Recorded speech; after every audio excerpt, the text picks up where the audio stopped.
hello in 2025. By the time this episode comes out, this is the first day of the year, and there's no better timing to talk about goals, New Year's resolutions than beginning of the year.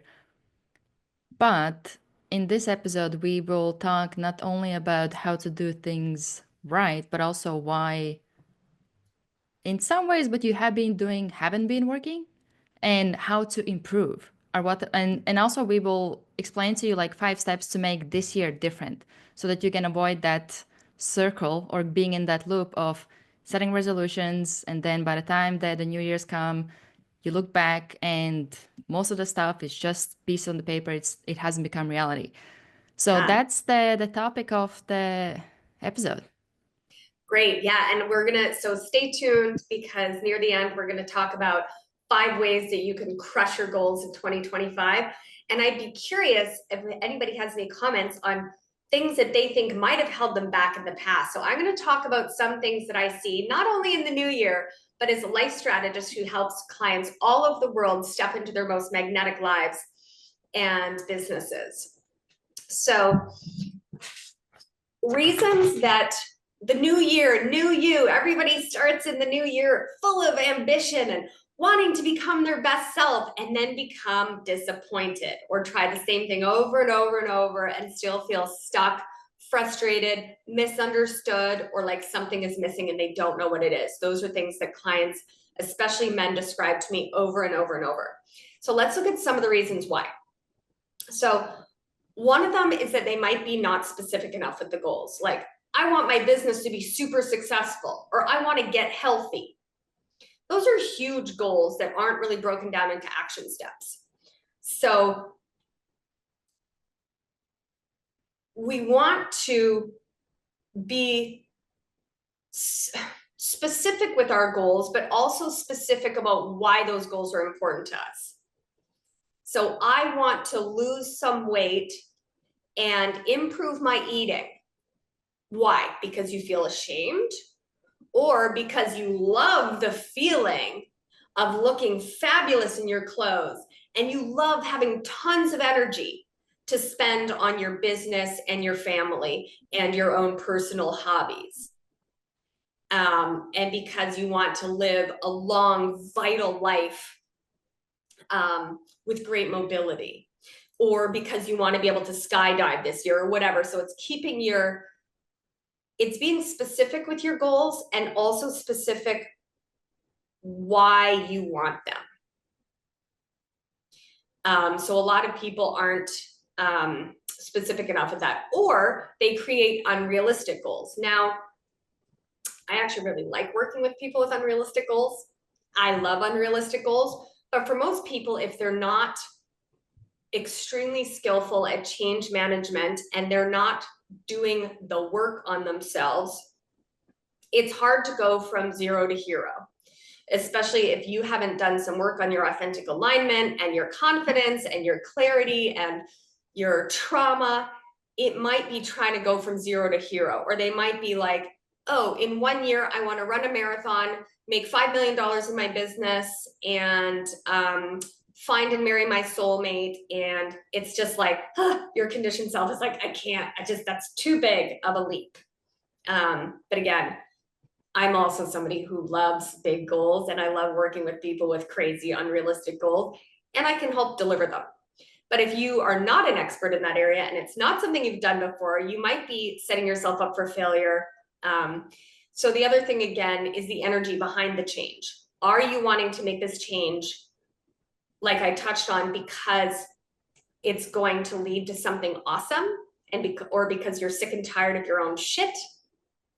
Or are you making the change because you're not good enough the way you are? Change should come from, I am enough, and I have self-compassion, and I'm doing my best, and it's okay to feel how I feel, and it's okay to be how I be, but here's why I desire more and why I deserve more. So it's often the energy behind the action.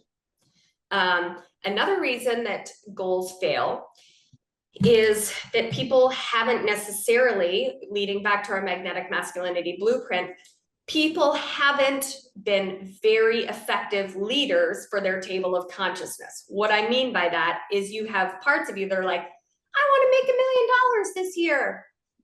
But you might have parts of you that are like, rich people are greedy, although $1 million isn't probably rich anymore. But you might have parts of you that think you don't deserve it. You have parts of you that are afraid of change. You might have parts of you that people call this self-sabotage.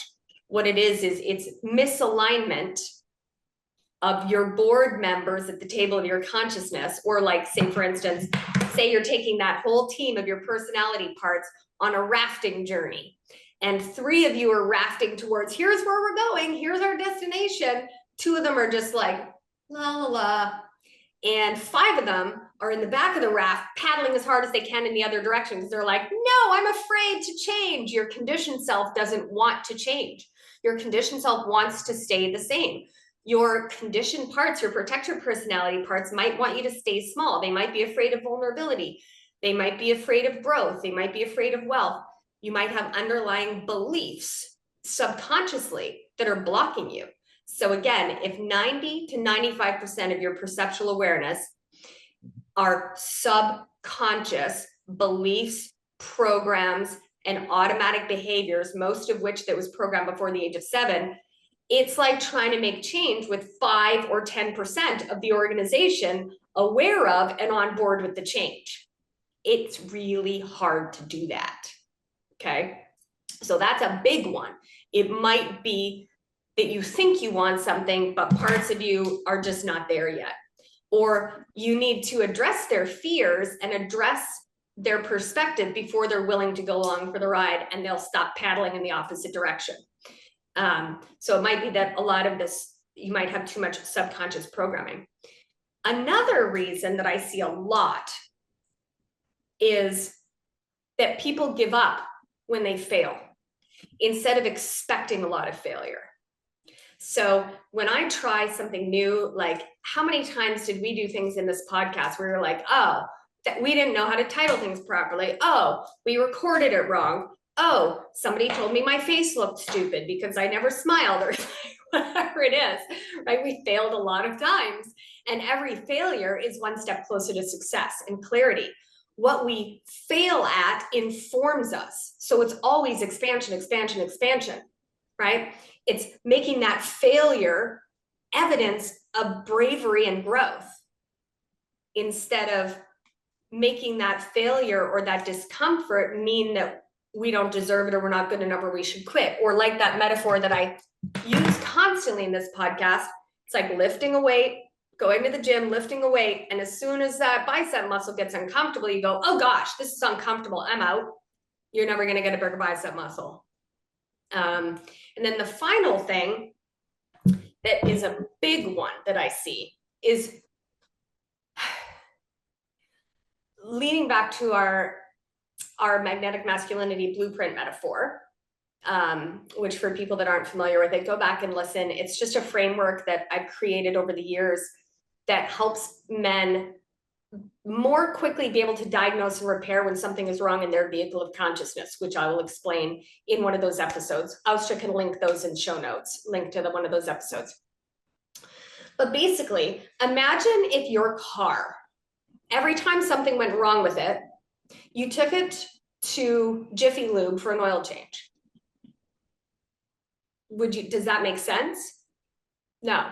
So a lot of people, every time they're like, I have this problem, they're like, I better do cold plunging. I better do meditation. I better do therapy. I better do this. And that's just not how it works. It's using the wrong tool for the wrong job, for the wrong person. And it might be using a tool like, say it's breath work or meditation or yoga or cold plunging. It might be the energy behind the action you're taking, as I said before. You might be, I'm going to do this so that I feel better. And then we confuse feeling better with healing. Or it becomes its own addiction to help us avoid dropping into the discomfort that's actually going to lead to our expansion. So that's a big one. It's the wrong tool for the wrong job, for the wrong person at the wrong time. And I see that a lot with clients that come to me. I have a client, a new client yesterday who's like, look, I've done the work. I've been in therapy for 12 years. I meditate, I've done workshops, I do cold plunges, I do this, I do that, and I'm still feel frustrated, lonely, misunderstood, and like something is missing, and I don't know what I'm doing wrong. So these are the same type of things that we're looking at, that I look at with men every day. And it's no different at New Year's. It's just that this is a wonderful time for us to look at ourselves as a clean slate, because we are ever evolving beings. We're not the same person that we were in 2024, and we're not the same person that we're going to be 6 months from now. And if we let that subconscious programming pilot that vehicle for us, if we're running on autopilot, or we're letting our conditioned self drive that vehicle, you're not going to feel great. Not that you're going to feel great all the time. That's not a good goal for anybody. It's being okay with however you feel and feeling safe. So, yeah. So with the specificity of the goals and knowing the why of the goal, how can men listening even identify what is my why? Okay. Let me think of a recent example. Okay. So I have a client who wants to go sailing around the world with his family. And that's going to cost a lot of money, and he's going to have to take at least a year off work. And he wants to have a couple $1 million saved to do that. Fine. That's an ambitious goal. It's going to take a lot of action steps, a lot of planning, a lot of attention to safety, a lot of people in place to run things while he's gone, a lot of technology to be able to do what he can from the road or from the sea. Why is that goal important? And he's like, well, I like to have a big boat. I'd like to have an expensive boat. Why? I just keep asking why. Why? Why is that important? Why is that important? Why is that important? And when we drill it down and drill it down and drill it down, at the end of the day, what he really wants is to feel connection with his family, to feel freedom, and to be surrounded by nature. And then I'm like, so why would those be beneficial? How would those make you feel? And then we start dialing in that feeling now. That's what people sort of talk about when they're talking about manifesting or alignment, is starting to feel those things now. And when it gets hard, because it's going to, and you're going to fail a bunch of times, and maybe you're going to try to get 5 boats and you're not going to get the sale, or maybe you're going to, realize that maybe you're going to start sailing and you're going to realize you suck at it, or you hired the wrong guy, or you hired the wrong, or you have the wrong supplies, or it's keeping those whys in mind while you're doing it will help you through the hard times. And remembering that your why isn't like, I want to have a nicer car. That might be an authentically alignment why, but why? How would you feel in that new car? How would you feel? And it's tuning into those emotions and trying to tune into those emotions now instead of I will feel those emotions then. But it's getting clarity on how you're going to feel. And again, I'll put it back to our model, the Magnetic Masculinity Blueprint. It's having clarity on your wants, needs, boundaries, and values. I want this because it's going to be fun. And that's a good enough reason. I want it because it's going to be fun. And I need it because I'm going to feel close to my family, and feeling close to my family is one of my needs. And quality time is one of my needs. And what I value is freedom. So I'm going to feel free if I can travel for a whole year because I've been in one place for 6 years and I'm not letting my authentic spirit out.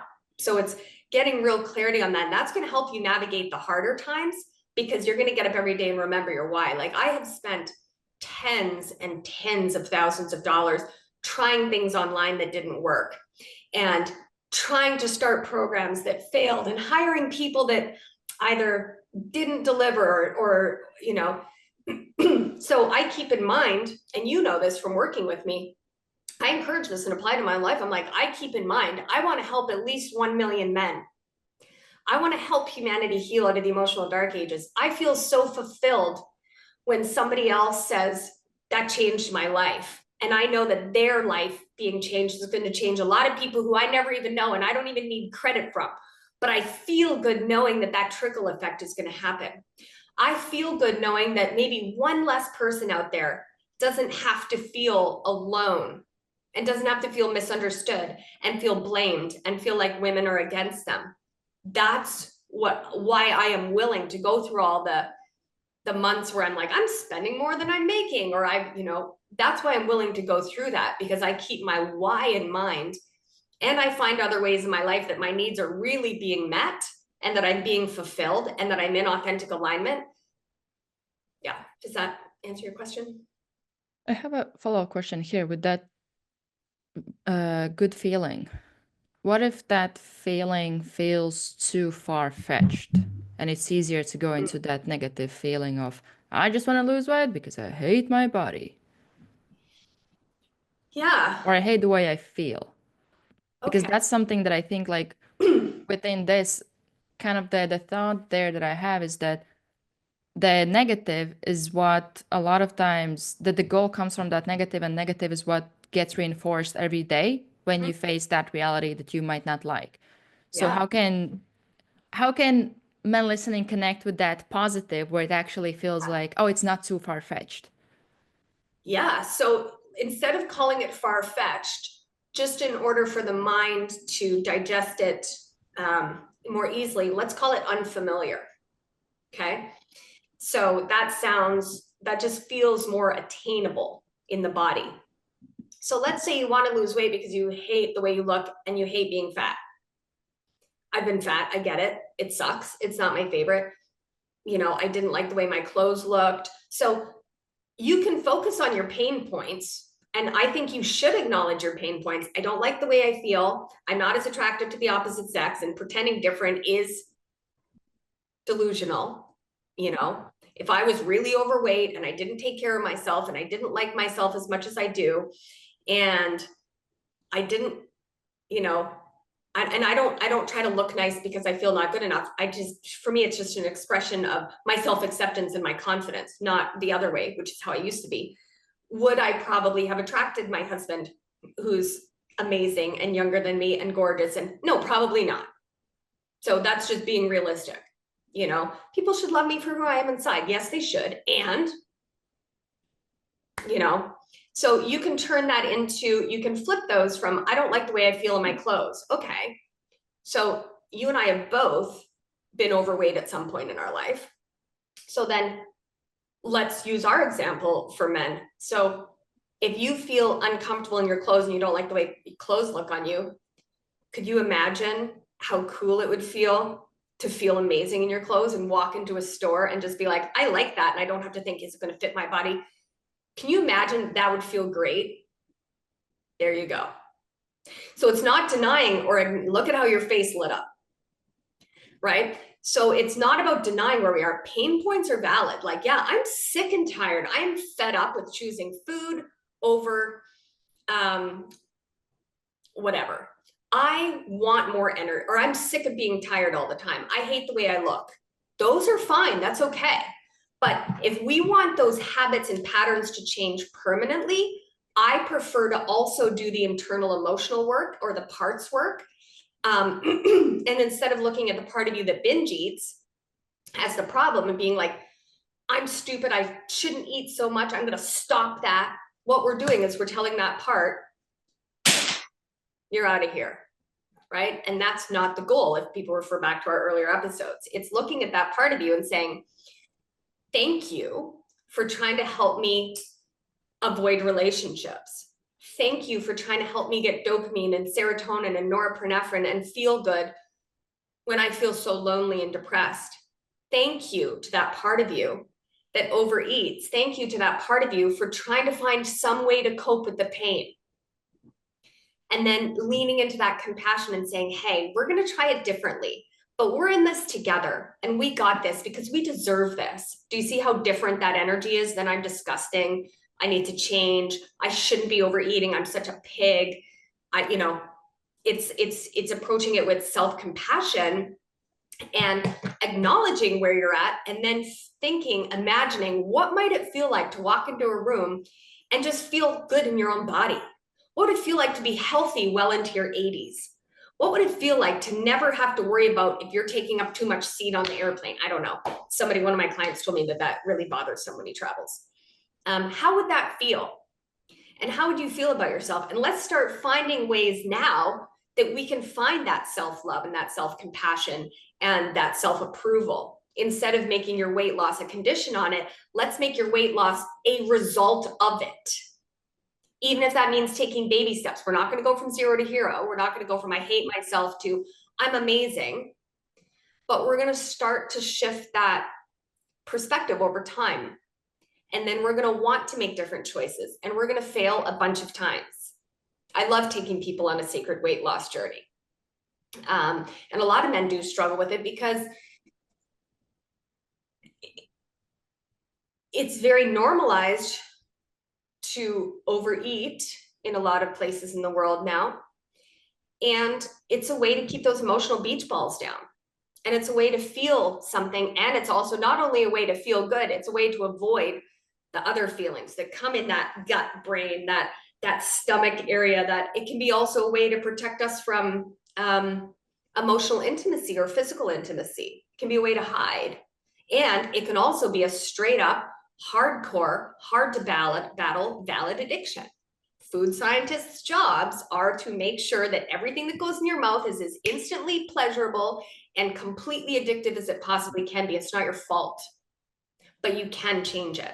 That's the kind of mindset that we want to approach any New Year's resolution or any change from a place of acknowledging our pain points, desiring a different outcome, and also knowing we're worth it, and then addressing the parts of us that are afraid to change, acknowledging the parts of us that tried unskillful strategies to protect us, and bringing them on board instead of throwing them away.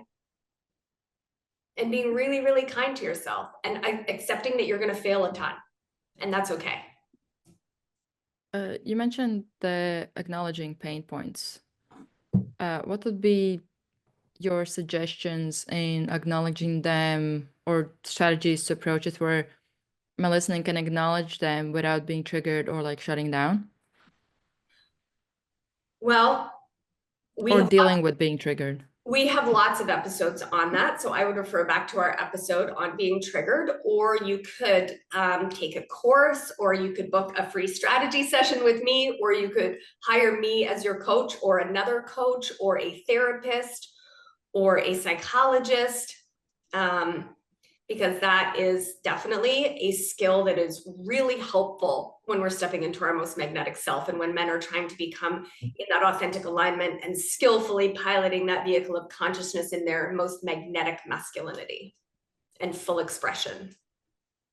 Can we now talk a bit more on what would be the solutions, what would be a good way to approach setting goals, setting New Year's resolutions, so that they actually, by the time that 1 year has passed, you look back and if not all, then most of the things have been checked off? Yes. First of all is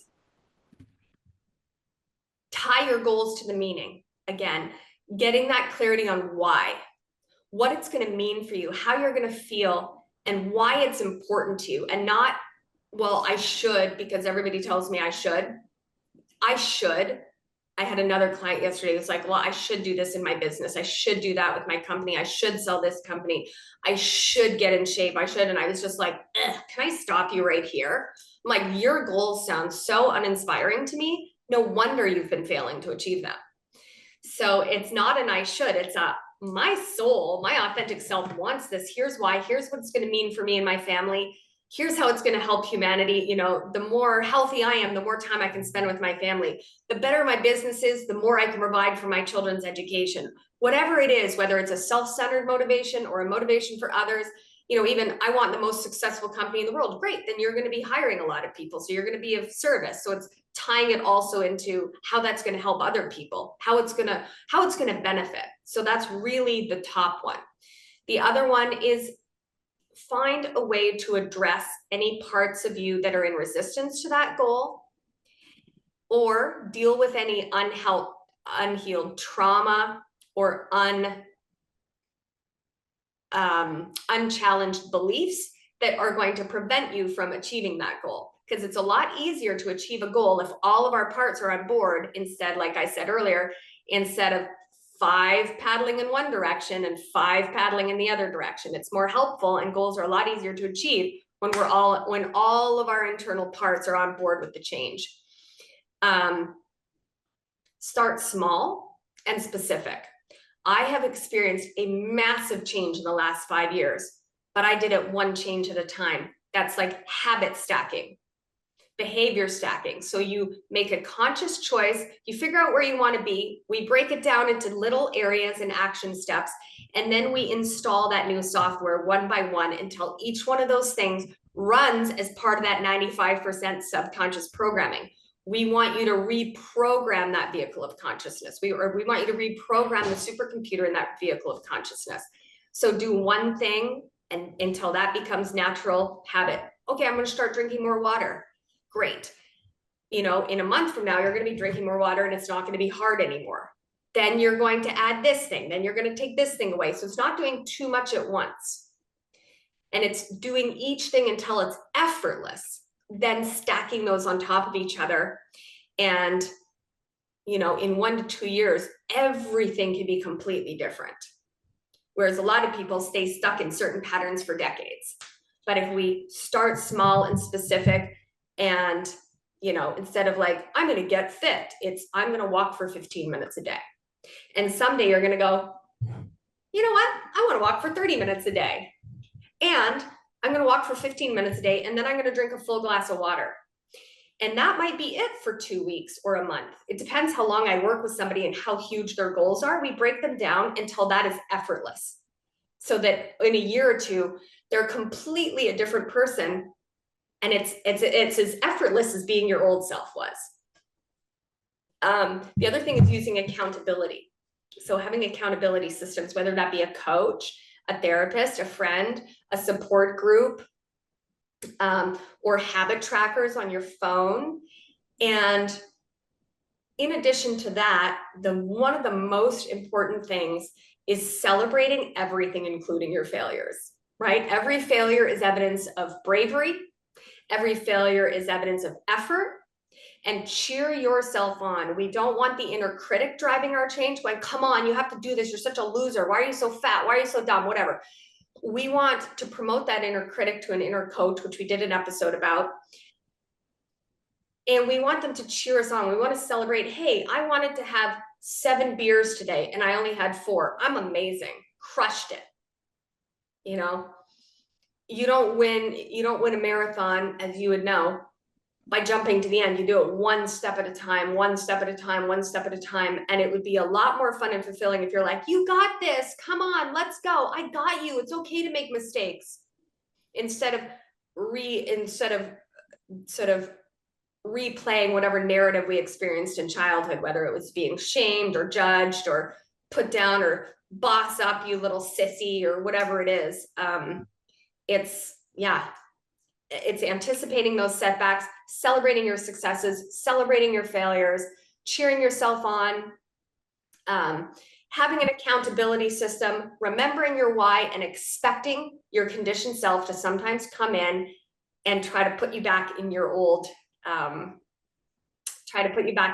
safe box, or try not to let you shine too brightly, and working with those parts in the moment. So, follow-up question on the small steps. What did you say to somebody who, especially with, sometimes joking, like say it like making them initially so small it feels ridiculous not to do it? Oh, I like that. I've never heard that. That's good. Yeah. So even like with that, what did you say to somebody who thinks about small steps, especially when they want to accomplish big things, and they feel like, well, I don't feel like small will count. Like it's nothing. Yeah, that's fair. So let's look at small steps, but let's look at big whys. So again, let's keep the why in mind. And let's look at also, I think it's fair to say, Astra, that everybody is different. So if you've never made changes before, and this is your first, or you've had a bunch of failed attempts or new awarenesses, successes in not succeeding, however you want to reframe that, you might want to start differently than somebody like me who has taught myself over time and a lot of failures, somebody who used to be terrible at it, to somebody I'm a boss at changing and implementing things. So I can take bigger chunks. and I have the habits in place. I already have that foundation. But if you're just building the foundation, you're just not as likely to sustain in the future if you don't do it properly. What is the expression? It's something like people tend to overestimate what they can do in a day and underestimate what they can do in a year. So think about, it's also, here's another big one, is focusing on the progress rather than the absence of perfection. So, oh, I'm still not running a marathon. No, but last month you mostly played video games on your couch, and now you go for a 30-minute walk a day. So it's focusing on the progress over the absence of perfection, focusing on your why, and remembering that growth, this reminds me of the growth chart of Bitcoin, because that's something my husband and I like to look at, and it goes up and down and people get all freaked out, but we're like, we know that over time that upward trajectory is going to work out just great for us. But remembering that change looks like this, right? It's going to go up and down, up and down, up and down. You're going to go from a 2 to a 6, back down to a 2, up to a 5, but you're going to sustain it longer. Then you're going to go back down to a 2, but you're not going to be there as long. You're going to go up to a 5, and you're going to hold out there longer. And then over time, remembering that that is how growth looks, you're not going to make those little bumps in the road or those discomfort moments mean that you're failing. You're going to make it mean that you're nailing it. And you're going to cheer yourself on. And in 1 year, you're going to be like, whoa. And it's going to be effortless to sustain, unless a part of you starts to feel unsafe, or you get the upper limit problem, or a trauma or a wound belief, something comes into play. In which case, if you follow the Magnetic Masculinity Blueprint or a different model that helps you, ours isn't the best model, it's just the model that we use, that I use with clients, that I created for clients. You're going to navigate those. And those little downs are, over time, you're going to have fewer lows and higher highs. So in some ways, the reason why I asked it was that I feel like it's really typical for a lot of people to that idea of like, oh, new year, new me. I want everything to change as if next day I'm completely different person. And I think a lot of times, similar to kind of to your point about what you said, that people tend to overestimate what they can do in like one day. It's like, one thing is that the steps a lot of times can be set too big, but also it's like now we want to fix everything in all the areas of our life. What did you say to people that might go into which I'm no exception of probably, that might go into the new year with that, yeah, it's new year, it's new start, and they now want to change everything? Yeah. I'm somebody who, I have no trouble if people want to change everything. In fact, I specifically have a package for that where I'm like, okay, people want this multi-dimensional, I call it the multi-dimensional man. They're like, I want to get more fit. I want to quadruple my company's revenue. I want to find a partner. I want to optimize my eating. I want to, I want to do all these things. I don't mind that. But we pick one thing, and each one of those things we work on. So I tend to break things down either by months, weeks, or quarters, depending on how long I'm working with somebody. And one thing I remind them is, I get it. I want everything right now. And I want every part of my life to be delicious and fun and fulfilling. And I think you can and should absolutely have that, and you definitely deserve it, regardless of where you are or what you've experienced or done in your past. I am here for it. However, again, for me, focusing on that progress over the absence of perfection and picking one thing at a time.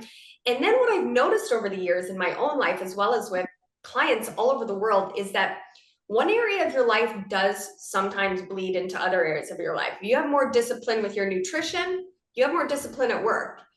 And food, because food is one of the hardest ones to master. I find if you can master your food, you can master anything, because that requires a lot of good habits and a lot of implementation. But it may be that your work life is amazing, but your personal life is a mess. A lot of my clients are like that. A lot of them, I work with a lot of men in tech. They're extremely successful financially, but they kind of binge eat a little bit. They kind of struggle with relationships. They feel unfulfilled. So it might be that none of the areas of your life are working. Pick one and start that. Or it might be that one or two areas of your life, you're nailing it. Like I have clients who are like super fit, buff, nutritional superstars, billion-dollar company, suck at relationships. So if you're in that situation, or they're amazing at relationships, they're amazing at this, they're amazing at that, but they want to take their business to the next level. And that's why I help people in conscious living, conscious relationships, and conscious business. But we do so from a multidimensional aspect. So it's looking at your mental, physical, spiritual, and emotional motivation and health, which is why I like breaking things into the vehicle of consciousness metaphor, right? It's looking at the brain, the body, how the body is fueled, how much gas you have in the tank, what software the mind is running and the brain is running. That's your software programs of the supercomputer in your vehicle. How much gas you have in the tank, how much quality fluid you have in the tank, how much energy you have to spend, your heart being the battery, how are you charging that battery, and your emotional navigation system guiding you. So we want to approach change from a multidimensional aspect. And again, as we mentioned before, using the wrong tool for the wrong job at the wrong time is going to cause some people decades of frustration and effort, or having one or two parts or beliefs that are holding us back. So we're going 3 steps forward, 5 steps back, 3 steps forward, 5 steps back. Yeah. What would be the importance of managing expectations? Meaning, especially with big goals. A lot of times with big goals, one thing is that they can take time, but also as we have our like journey path towards them, there's a lot of things that can come up that we didn't even anticipate, that might be setbacks, failures, however we look at it. How can men listening navigate that or manage their expectations when things don't go according to their plan that they set out, or something gets off track? How can they navigate that? That's great. So one thing I come back to time and time again is curiosity over expectations. I expect that I am going to, earn an extra $1 million in revenue this year, or I assume I'm going to have a beautiful soul-aligned partner, but I have no idea, nor is it any of my business, what it looks like to get there. I'm going to keep putting one foot in front of the other. I'm going to learn from every experience, and I'm going to cheer myself on. And I'm going to trust a little bit in the universe, but that does not mean going into passivity and not taking action steps. But it's like working in collaboration with the universe and with the people around you, and just really cheering yourself on and doing your best and expecting bumps in the road. So I have one client who comes to mind who really dislikes setbacks a lot. So we decided that in order for his company to reach the next level of expansion, he should expect 14 major setbacks. I don't know why we just picked some random number. So every time one happens, he's like, oh, only 11 left until we succeed. So it's just flipping your mindset around it. And not that mindset is the solution to every problem, like I say, but in this case, that would be a mindset. Or with any part of you that might secretly feel it doesn't deserve it. That would be more emotional or wound healing. Like you got a big dent in your vehicle of consciousness that you want to, get a little body work done on. I had a question also on the specificity. Because one thing is that goals are not specific enough, but the other could be that we can go so deep into making them so specific that we can overcomplicate the whole thing. How my listening could avoid that, or what would be good mindset shift that could happen there? Because one of the assumptions that I have about it is that it's in some ways it's that trying to get that sense of security or feeling good or feeling ready to take something when everything is planned out or everything is super clear, super specific. Right. Okay. Do you mean like over controlling everything?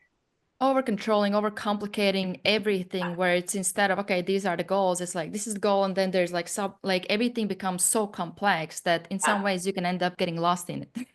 Yeah, I definitely have experienced that, and I'm sure you have too. And you also being a fellow coach, I think you experience this with clients. I think that the answer is celebrating the recognition if that is one of your patterns. I always go back to celebrating. Oh, amazing. I'm super overcomplicating things. How awesome of me to be in aware. So instead of I'm overcomplicating things, we can shift instantly to I'm in awareness. And once we're in awareness, we can do something about it. So then it would be, why am I overcomplicating things? Is it because I'm trying to only rely on the supercomputer and I'm not charging the heart battery and I'm not using the emotional navigation system effectively? Well, then it's going to be way harder to get where I'm going.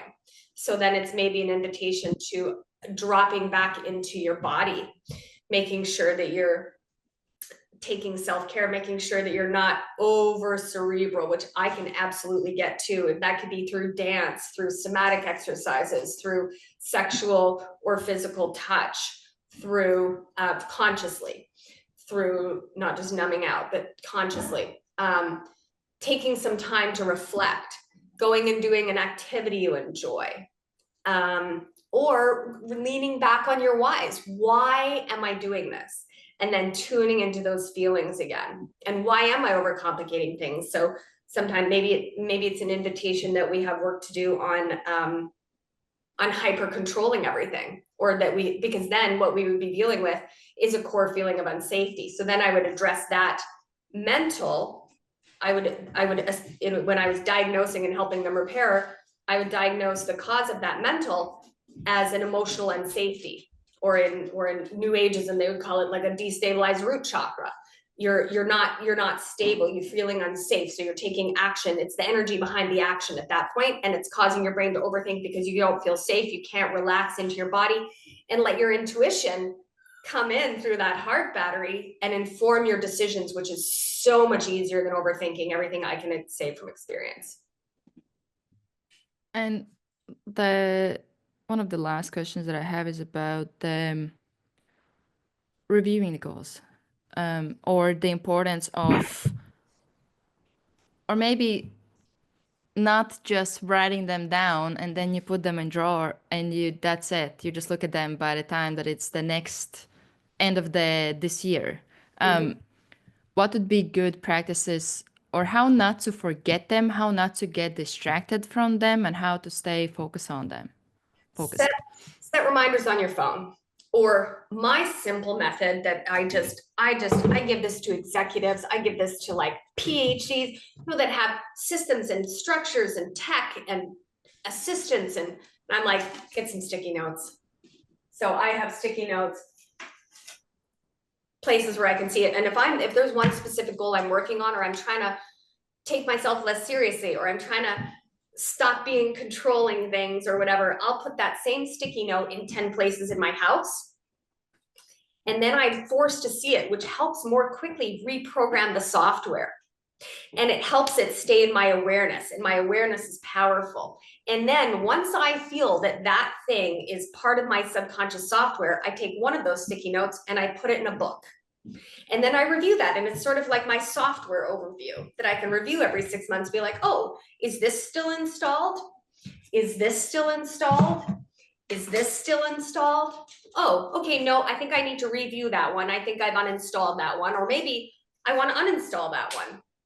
So I really have very simple systems that I think are pretty foolproof, and yeah. All right, so that's the resolutions and 2025 goals. Yes. Happy 2025, everyone. Wherever you are is valid, whether you are crushing your goals, you're in your most magnetic life, or you're just at the beginning of your journey. We love you. We appreciate you. We celebrate you. 2025 is the year where all the things that are coming up that no longer serve us are coming up in order to be released, healed, and allowing us that expansion to step into our most magnetic selves. And I think every single man, or anybody who cares about a man who listens to this, thank you for being an evolutionary leader. Thank you for doing the work and helping humanity heal out of the emotional dark ages. And this is the year where everything can change if you decide that that is what is aligned for you. And we're excited about everything that's coming in 2025. We're having really exciting guests. We're going to have lots of men on this year, lots of really cool men to share perspectives. We're going to go deep diving into some of the topics that people found most interesting.